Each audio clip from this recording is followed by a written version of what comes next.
لن ينال الله لحومها ولا دماؤها কুরবানিকৃত পশু গোশত এবং রক্ত কিছুই আল্লাহর দরবারে কবুল হয় না, পৌঁছে না। ওয়ালাকিন ইয়ানালুহু তাকওয়া মিনকুম,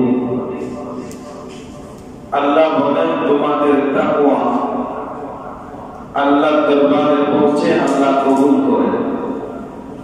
তোমাদের অন্তরে চাওয়া এবং পাওয়া। আজকে আমরা যারা কোরবানি দেওয়ার জন্য প্রস্তুতি নিয়েছি, এই কোরবানির পাশাপাশি পশুর জবাই করার পাশাপাশি আমাদের অন্তরকে কোরবানি দিতে হবে। অন্তরের কোরবানি, অহংকারের কোরবানি, রিয়ার কোরবানি, অর্থের ভালোবাসার কোরবানি, দুনিয়ার ভালোবাসার কোরবানি, বলে সব কিছু কোরবানি দিতে হবে আল্লাহ রাজি আর খুশি হওয়ার জন্য। যে ইবাদত, সেই ইবাদতটুকু আমাদের করতে হবে। কোরবানি করার দ্বারা আমাদের কি লাভ? কোরবানি করার দ্বারা আমাদের কি ফায়দা? রাসূল পাক সাল্লাল্লাহু আলাইহি ওয়াসাল্লাম হযরত যায়েদ ইবনে আরকাম রাদিয়াল্লাহু তাআলা থেকে হাদিস বর্ণিত।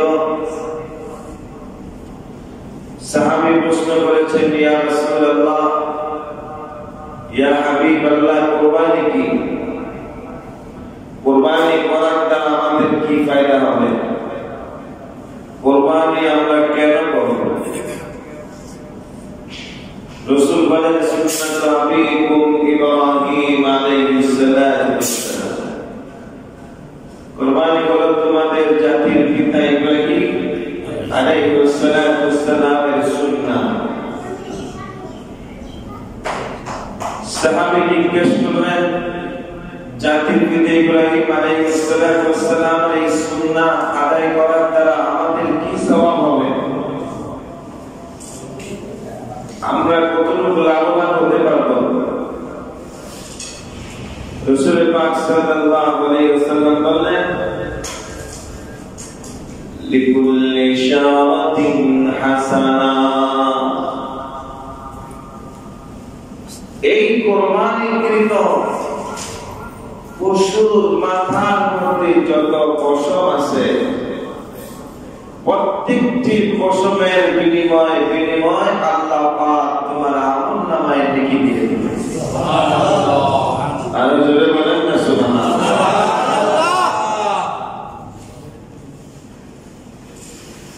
কুরবানিকৃত একটা গরু, মহিষ, উট, ছাগল, ভেড়া, বকরি মাথার মধ্যে কত পশম আছে কেউ বলে শেষ করতে পারবে না। কোন মেশিনে না, কম্পিউটার পক্ষেও সম্ভব না যে তার মাথায় কত পশম আল্লাহ দিয়েছে। যে ব্যক্তি কুরবানি দিবে এর মাথা, কুরবানিকৃত পশুর মাথার সমপরিমাণ, পশমের সমপরিমাণ নেক আপনার আমলনামায়। সুবহানাল্লাহ, সুবহানাল্লাহ। সাহাবী আমার প্রশ্ন করলেন, ফাসসুফু ইয়া রাসূলুল্লাহ, শুধু কুরবানিকৃত পশুর মাথা পশমের সমপরিমাণ নেকি পাবো? কুরবানিকৃত পশুর গোটা শরীরে যে পশম আছে, এই পশমের সওয়াব কি পাবো না? রাসূল বললেন, লিকুল্লি শাওয়াতিন মিনাস সুফি হাসানা। সাহাবী, শুধু মাথা না, কুরবানিকৃত পশুর গোটা শরীরে যত পশম আছে, প্রত্যেকটি পশমের বিনিময় আল্লাহ পাক তোমার আমলনামায় লিখে দিয়েছেন। সুবহানাল্লাহ। এবার বলেন, কত হাজার কোটি পশম আল্লাহ একটা পশুর গায়ে দিয়েছে, এটা কি করে শেষ করা সম্ভব? কখনো সম্ভব। এই নেকি কখন আমরা পাবো, কখন এই নেকি দৌলত আমরা হাসিল করতে পারবো? কোরআনে আল্লাহ বলেছেন, যখন তুমি তোমার মনকে, দিলকে কোরবানি দিবে।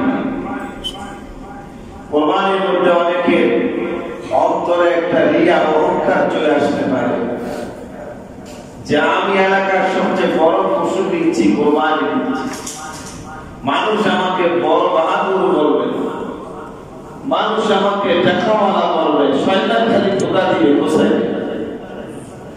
মানুষ আমাকে বলবে যে আমি বড় সমাজ সেবক, বড় গরু বেশি টাকা দিয়ে কিনে সমাজে সুনাম দেওয়া। আল্লাহ না করুক যদি এমন কিছু ভাব অন্তরে চলে আসে, ওই কোরবানি দেওয়া কষ্ট খাওয়া পর্যন্ত শেষ, পরকালে তার আমলের কোথা ছিল। এই জন্য আল্লাহ বলছেন, তোমার কত কোটি টাকা দিয়া পশু দিলা, কত লক্ষ টাকা, কত বড় প্রাণী দিলা, সেটা না, আমি দেখি তোমার অন্তর। আমি দেখি কি? আমার দিকে তাকান, আমি দেখি কি? অন্তর। আজকে আমাদের অন্তরের কোরবানি দিতে হবে, ভিতরের কোরবানি দিতে হবে। আমাদের অন্তর ভালো না, ভিতরটা ভালো না। লেবাসে, পোশাকে, আশাকে আজকে আমরা মুসলিম মুমিন, কিন্তু অন্তরের দিক থেকে আমরা মুসলিম মুমিন এখনো হতে পারি না। কি কথা ঠিক? পোশাকে আমরা মুমিন, নামে আমরা মুসলমান, কিন্তু গ্রামে এখন আমরা মুসলমান হতে পারি। ভাই আমার অনেক কথাই আসে, সব কথা আজকে আর বলা যাবে না, সময় কম। ইব্রাহিম আলাইহিস সালামের সুন্নাহ যে কুরবানি, আমাদের বাবা জাতির পিতা ইব্রাহিম কেমন কুরবানি করেছেন, কিভাবে তার কুরবানি, কুরবানিটা কত বড় একটা কুরবানি ছিল। স্বপ্নে দেখছে তুমি তোমার প্রিয় বস্তুকে কোরবানি করবে। 120 বছর বয়সে সন্তান পাইছে, 120 বছর বয়স, শেষ বয়সে কাঁদতে কাঁদতে আল্লাহ একটা সন্তান দিয়েছে। তাও বলছে, রব্বি হাবলি মিনাস সালিহিন, আল্লাহ তুমি আমাকে একজন সৎ সন্তান দান করো, নেককার পরহেজগার, তোমার খাঁটি গোলাম হিসেবে একজন সন্তান দাও। আল্লাহ কয় তোমার দোয়া কবুল। সুবহানাল্লাহ। সন্তান দিছেন আল্লাহ, স্বপ্নে দেখে দিয়েছেন। সন্তান হলো মক্কা, ইব্রাহিম পয়গম্বর হলো সিরিয়া। রাতে রাতে স্বপ্নে দেখলাম, হে ইব্রাহিম, তুমি তোমার প্রিয় বস্তুকে কোরবানি দাও। ইব্রাহিম আলাইহিস সালাম সকালবেলা ঘুম থেকে উঠে 100 উট কোরবানি দিলেন। সুবহানাল্লাহ, সুবহানাল্লাহ। দিনে 100 উট কোরবানি দিন পান করে ঘুমাইলেন। রাতের বেলা আবার স্বপ্ন দেখলেন, ইব্রাহিম তোমার কোরবানি হয় নাই, তুমি আবার তোমার প্রিয় বস্তু কোরবানি দাও। আবার 100 উট কোরবানি দিলেন। দ্বিতীয় দিন আবার স্বপ্নে দেখলেন 100 উট কোরবানি দাও ইব্রাহিম। ইব্রাহিম আলাইহিস সালাম বুঝে ফেললেন প্রিয় বস্তু তো আমার ইসমাঈল ছাড়া আল্লাহর পরে প্রিয় বস্তু আর আমার কিছুই নেই। আমি আমার সন্তানকে ভালোবাসি, আমি আমার সন্তানকে মায়া করি, মহাব্বত করি। সন্তান ইসমাঈল ছাড়া পৃথিবীতে আর কেউ আমার এত প্রিয় না। সিরিয়া থেকে রওনা দিলেন, মক্কার দিকে সিরিয়া থেকে রওনা দিলেন। কোন কোন রাত আসছে ইসমাঈল আলাইহিস সালামের বয়স 13 বছর বয়স, কোন কোন রাত আসছে 8-9 বছর তখন বয়স। ইসমাঈল আলাইহিস সালাম ছোটবেলায় দুধ পান করা অবস্থায় বাবা ইব্রাহিম মা হাজরাকে মক্কার মধ্যে রেখে চলে গেছে। ছোট্ট বয়সে বাবাকে দেখছে, বাবা কেমন, বাবার চেহারা তার কাছে পরিচিত না। ইসমাঈল আলাইহিস সালাম মক্কাতে মা হাজরার সাথে বসবাস করেন। আর ইব্রাহিম আলাইহিস সালাম তার প্রথম বিবি সারা আলাইহিস সালামকে নিয়ে সিরিয়াতে বসবাস করেন। স্বপ্নে দেখার পর মক্কার দিকে রওনা দেয়। স্বপ্নের ব্যাখ্যা হয়ে ইব্রাহিম তার সন্তান ইসমাঈলকে কুরবানি দিবেন। ধারালো ছুরি নিছেন, এরকম ভাবে চামড়ার একটা বড় ঢিল নিছেন, হাত বাঁধবে, ছুরি দিয়ে জমা করবে। সিরিয়া থেকে রওনা দিয়া মক্কার দিকে যখন আসতেছিল 5-6 দিন লেগে যায়। লম্বা সফর করার পরে মক্কা শহরের মধ্যে যখন ঢুকে তখন রাত্র পার হইয়া বছরের সময় হয়ে যায়। এইদিকে ইসমাঈল আলাইহিস সালাম ছোট্ট শিশুটা সকাল সকাল ঘর থেকে বাইরে হইয়া সিরিয়ার রাস্তা দিকে যায়, সিরিয়ার রাস্তা থেকে চলে যাইতেছে। ইসমাঈল আলাইহিস সালাম মক্কা শহর বাইরে হইয়া পার হয়ে চলে যায়। যাওয়ার পরে দেখতেছি সুদূর দূর থেকে উটের উপর সওয়ার করে কে যেন আসতেছে। চেহারাটা আকাশের চাঁদের চাইতে সুন্দর, একদম রূপ যার চেহারা। এত সুন্দর ব্যক্তি ইসমাঈল কখনো মক্কাতে শহরের মধ্যে দেখে না। সুন্দরতা হবে ইব্রাহিম পয়গম্বর, আল্লাহর পয়গম্বর, আল্লাহর নবী, সমস্ত নবীদেরকে আল্লাহ সুন্দর বানাইছেন। চেহারার মধ্যে অনেক নূর দিয়েছেন, নূরের আলো দিয়েছেন। ওটার উপর সাওয়া হয়ে আসতেছে। ইসমাঈল আলাইহিস সালাম বাবা বাবা বলে ওই দিক সামনে গিয়া ওই ব্যক্তিকে উটের উপর দেখে চলে আসে, কান্না শুরু করছে। দেখে মুখের দাড়িগুলো সাদা, চুলগুলো সাদা, চেহারার মধ্যে কত সুন্দর নূর, কত সুন্দর আলো। ইব্রাহিম পয়গম্বর বলে, কে তুমি? নাম কি? বলতেছে, আমি মক্কাতে বসবাস করি, আমার মার নাম হাজেরা, আমার নাম হলো ইসমাঈল। আমার মনে হয় আমি জন্মের পরে বাবারে দেখি না, বাবাকে দেখার জন্য মক্কা শহর থেকে এইদিকে আমি চলে আসছি। আমার মনে হয় আপনি হলেন আমার বাবা ইব্রাহিম, আপনাকে আজকে পেয়ে গেছি। আপনি সারা পৃথিবীর মধ্যে আমার বাবা কেউ হতে পারে না।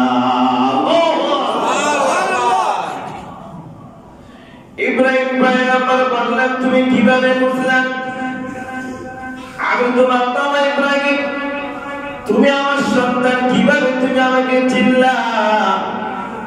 তোমাকে আমি দুধ প্রাণ অবস্থায়, একবারে ছোট অবস্থায়, শিশু অবস্থায় মক্কাতে রেখে গেছি, তুমি কিভাবে চিনলা?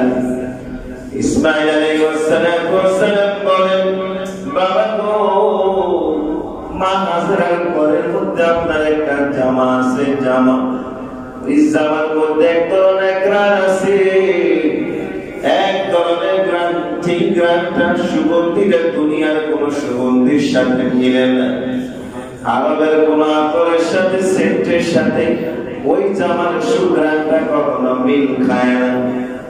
আমার মা বলেছে, আমার বাবা নাকি একজন পয়গম্বর, আমার বাবা নবী।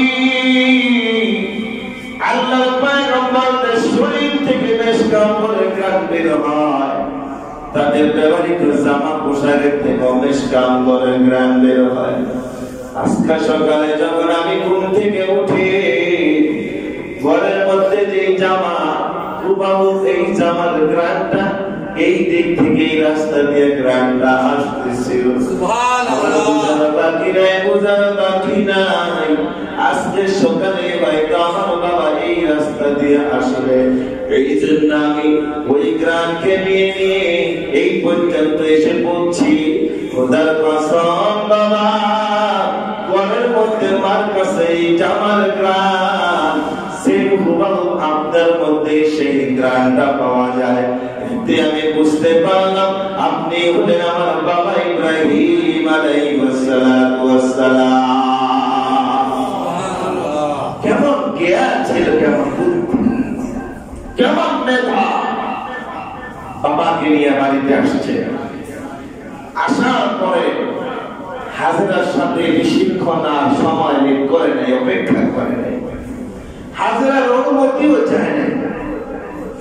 হাজেরাকে ডাইরেক্ট বলছে, হাজেরা আমার সন্তান ইসমাইলকে তুমি সাজায় দাও। কোথায় নিবে, কোথায় যাবে ইসমাইল? বলতেছে ইসমাইল পৃথিবীর সবচেয়ে বড় কোটিপতি ধনাঢ্য, সবচেয়ে বড় সবচেয়ে বড় বাদশা যিনি, তার দরবারে ইসমাইলকে নিয়ে যাব দাওয়াত।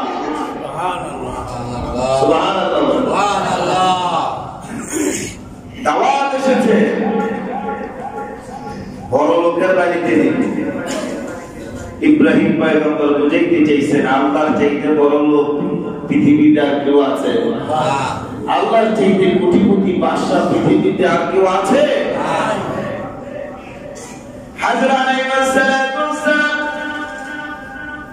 পয়গম্বর ইব্রাহিমকে ডাক দিয়া বলেন, হে ইব্রাহিম, আমার কোনো আপত্তি নাই, পৃথিবীর বড় কোটিপতি বাড়ি থেকে দাওয়াত আসছে, তার বাড়িতে নিবা, নাও ইসমাইলকে নিয়ে যাও।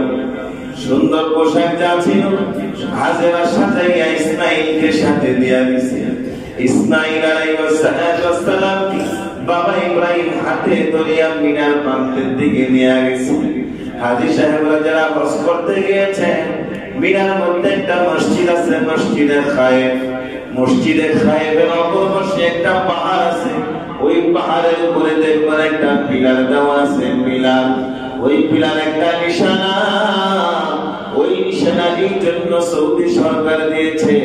ওই জায়গাটাই হলো ওই পাহাড়ের উপরে ইব্রাহিম আলাইহিস সালাম তার সন্তান ইসমাইলকে কুরবানির জন্য শোয়াইছিলেন।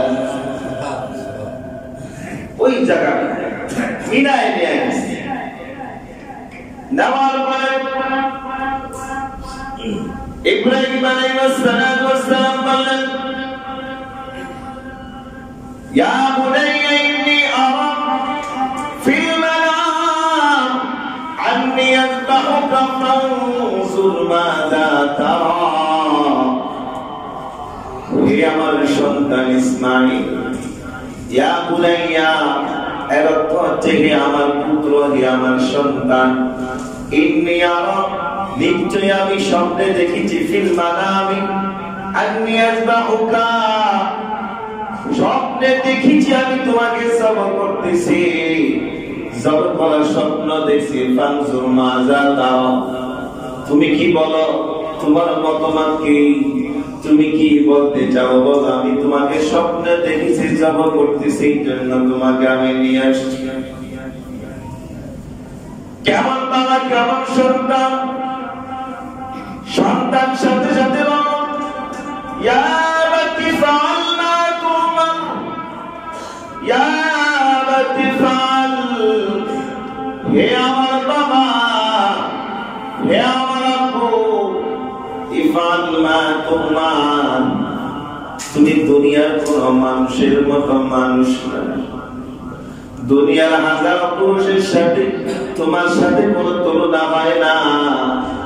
তুমি একজন পয়গম্বর গো বাবা, তোমার স্বপ্ন দুনিয়ার মানুষের স্বপ্নের মতো হতে পারে না বাবা।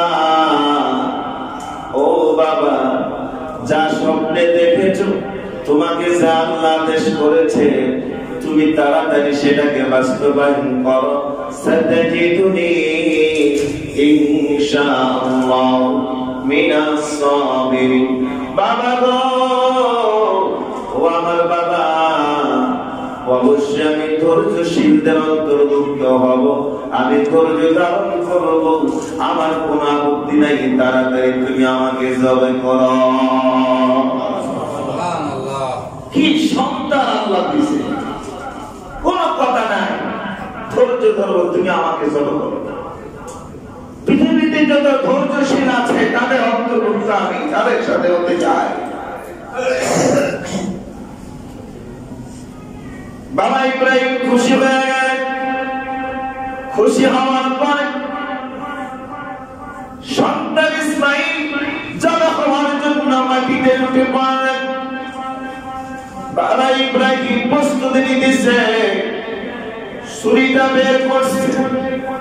ইসমাইল ডাক দিয়ে বলে, বাবা আমি তোমার সন্তান, তুমি আমার বাবা। আল্লাহর হুকুম আদেশ মান্য করতে গিয়া হয়তো তোমার মায়া লাগতে পারে। আমি তোমার আদরের সন্তান, আমাকে তুমি দেখো না, আমিও তোমাকে অনেকদিন দেখি নাই। এটা আল্লাহর আদেশ, হয়তো মায়ার কারণে চোখে চোখ পড়ে যাবে, মায়ার কারণে হয়তো তুমি আমাকে জবাই করতে পারবে না। বাবা গো, তুমি একটা কাজ করো, আমার মাথাটা নিচের দিকে ঝুঁকাইয়া দাও, চেহারাটা নিচের দিকে দাও। ইব্রাহিম বলে, কেন ইসমাইল, চেহারা তোমার নিচে দিব? বাবা গো, আমার চেহারা যদি উপরের দিকে থাকে, তোমার নজরটা আমার চেহারার দিকে পড়বে, তুমি ছুরি চালাইতে পারবে না। পৃথিবীতে কোন বাবা তার সন্তানকে সরাসরি জবাই করতে পারে না। এ বাবা, আল্লাহ কোরআনে বলেন, ফালাম্মা আসলামা ওয়া তাল্লাহু লিল জাবিন, চেহারাটা নিচের দিকে ঝুঁকে দেওয়া হলো। ইসমাইল বলেন, বাবা গো, আমার হাত পা বাঁধার জন্য কোন রশি আনছো? কেন রে বাবা? আমাকে যখন জবাই করবে আমার হাত পা লড়তে পারে, এতে হয়তো তোমার গায়ে গা পড়তে পারে, তুমি ব্যথা পাইবে, এই জন্য আমার হাত পা গুলো বেঁধে না, চেহারাটা নিচের দিকে দিয়া দাও। তবে আমার একটা ওসিয়ত আছে বাবা। বাবা ইসমাইল, কি ওসিয়ত? ওসিয়তটা হলো, আমার মা আছে না, অনেক কষ্ট করে আমাকে লালন পালন করছে। আমার মা বিশ্বাস নাও যেতে পারে আমি ইসমাইল আল্লাহর জন্য কুরবান হয়েছি। মাকে বিশ্বাস করার জন্য আমার রক্ত মাখা জামাটা আমার মার কাছে নিয়ে দিবা। বাবা তো বলো, তুমি আমাকে আমার রক্ত মাখা জামাটা মা হাজেরার কাছে তুমি দিবা। আর মাকে বলবা, আমার মা হাজেরাকে বলবা, আমার মা হাজেরা যাতে না কান্দে, মা হাজেরা যাতে ধৈর্য ধারণ করে। আমি ইসমাইল আল্লাহর জন্য কুরবানি কইলাম।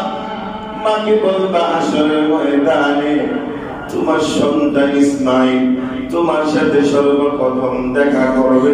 তোমার ইসমাইল আল্লাহর জন্য কুরবানি হয়ে দুনিয়া থেকে বিদায় দিছে। এই কথাটুকু আমার মাকে বলবানি বলো। আমার গায়ে রক্ত মাখা জামাটা আমার মাকে দিবানি গো বাবা, বলো। ইব্রাহিম পয়গম্বর বললেন, হ্যাঁ, তোমার ওসিয়ত অনুযায়ী রক্ত মাখা জামাটা হাজেরাকে দিব, আর হাজেরাকে বলবো সেই যাতে ধৈর্য ধারণ করে। আমার বাপের কাজ শুরু, হাত পাতা হলো, পা পাতা হলো, চেহারাটা নিচের দিকে দেওয়া হলো। ইসমাইল আলাইহিস সালাম আমার বললেন, বাবা চোখগুলো বেঁধে নেন, চোখ যাতে খোলা না থাকে, আপনি যাতে আল্লাহর পরীক্ষায় ফেল না করে চোখগুলো বাঁধা হলো। কাপড় দিয়ে ইব্রাহিম পয়গম্বর চোখ বেঁধে নিছে, দেওয়ার পরে ছুরি চালাইছে। আসমান জমিনের সমস্ত ফেরেশতাগুলো কাঁদতেছে আল্লাহ দরবারে। আল্লাহ, এই পৃথিবীতে কোন মানুষ আল্লাহ তোমার ইবাদত করে না, তোমার হুকুম মানে না। ইব্রাহিম তোমার মানে, তোমার হুকুম মানে। এত বড় একটা দৃশ্য আমরা সহ্য করতে পারি না। বাবা সন্তানকে জবাই করতেছে, আল্লাহ তোমার কাছে ফরিয়াদ, সন্তান ইসমাঈল যাতে কুরবান না হয়। আল্লাহ রাব্বুল আলামিন বললেন, ফেরেশতা তোমাদের দোয়া কবুল হয়ে গেছে। ফেরেশতা একটা কাজ করো, জিবরাইল জান্নাতের মধ্যে একটা দুম্বা আছে, দুম্বা আছে, এই দুম্বাটা নিয়ে যাও। ইব্রাহিম ছুরি চালাইতেছে, ছুরি চলবে না, কুরবান হবে না। ইসমাঈলকে সরাইয়া দিয়া ওই জায়গায় ইব্রাহিম পয়গম্বরের ছুরির নিচে দুম্বাটা সরিয়ে দাও। জিবরাইল আলাইহিস সালাম কমান পর সাথে সাথে জান্নাত থেকে দুম্বা নিয়ে এসে ইসমাঈলকে সরাইয়া দিয়া ওই জায়গায় দুম্বাটা সরাইয়া দিছে। দেওয়ার সাথে সাথে ছুরি যখন চালাইছে, চালানোর সাথে সাথে জান্নাতি দুম্বা আল্লাহর দরবারে কুরবান হয়ে গেছে। রক্ত যখন লাগছে হাতে, খুশি হয়ে গেছে, পরীক্ষায় আমি পাস করছি। ওয়ানাদাইনা ওয়া ইয়া ইব্রাহিম কদ সাদ্দাকতা রুইয়া ইন্না কাযালিকা নাজজিল মুহসিনিন। আল্লাহ বলেন, ইব্রাহিম তোমার স্বপ্ন পরীক্ষায় তুমি পাস, তোমার স্বপ্ন সত্য হয়ে গেছে, কুরবানি কবুল হয়ে গেছে। খুশিতে চোখের বান খুলছে, খোলার পরে দেখে ইসমাঈল পাশে বসা, কোথায় থেকে একটা দুম্বা কুরবান হয়ে গেছে। সুবহানাল্লাহ। ইব্রাহিম বলে, আল্লাহ বুঝলাম না ঘটনা কি? সন্তান জবাই করার জন্য হুকুম করলাম, সন্তান জবাইয়ের জন্য সব প্রস্তুত করলাম, সন্তান জবাই হইল না। এর পরিবর্তে দুম্বা কুরবান হলো। দুম্বা আসলো কোত্থেকে? আল্লাহ রাব্বুল আলামিন বলেন, ওয়ানাদাইনা ওয়া ইয়া ইব্রাহিম কদ সাদ্দাকতা রুইয়া। তোমার স্বপ্ন তুমি বাস্তবায়ন করছো, আমি আল্লাহর কাজ আমি আল্লাহ করে ফেলেছি। ইব্রাহিম রে যাও, তুমি পরীক্ষায় পাস করেছো, আজকে থেকে তুমি শুধু ইব্রাহিম না, আজকে থেকে তুমি ইব্রাহিম খলিলুল্লাহ। ইব্রাহিম খলিলুল্লাহ কি উপাধি পেলেন? ইব্রাহিম খলিলুল্লাহ তাকে সার্টিফিকেট দেওয়া হলো। সভাপতি সাহেবকে জায়গা দেন, উনি জায়গা আছে। আমি বলছি যে আমার জায়গা না। যখন খলিলুল্লাহ উপাধি পেয়েছে, পাওয়ার পরে আল্লাহ রাব্বুল আলামিন বললেন, হে ইব্রাহিম, তুমি যে কুরবানি পাস করেছো, উত্তীর্ণ হয়েছো, এই যে কুরবানিকৃত পশুটি একটা কাজ করো। তুমি একা খেলে চলবে না, আমি একটা হালাল করে দিলাম, কিয়ামত পর্যন্ত আনেওয়ালা সমস্ত মানুষের জন্য কুরবানিকৃত পশু গোশত হালাল। এই পশুটা নিয়ে যাও, যে হাজেরা তার সন্তানকে বিনা প্রশ্নে সাজিয়ে দিয়েছে, সন্তানকে কুরবানি হওয়ার জন্য, সেই হাজেরাকে এই কুরবানিকৃত পশুটাকে তাকে হাজেরাকে হাদিয়া ওজুর দিয়ে দাও। হাজেরার সামনে কুরবানি পশু নিয়ে আসছে। আল্লাহ বলছে, সে যাতে একা এই হাদিয়া গ্রহণ না করে, আশেপাশে আত্মীয় স্বজন মক্কার যত মানুষ আছে সবাইকে যাতে এই কুরবানিকৃত পশুর গোশত সে দান করে। সুবহানাল্লাহ।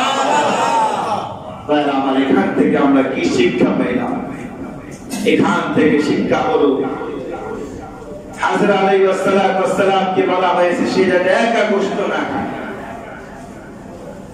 কুরবানিকৃত পশুর গোশত একা যাতে না খায়, সে যাতে হাদিয়া স্বরূপ সবাইকে দেয়।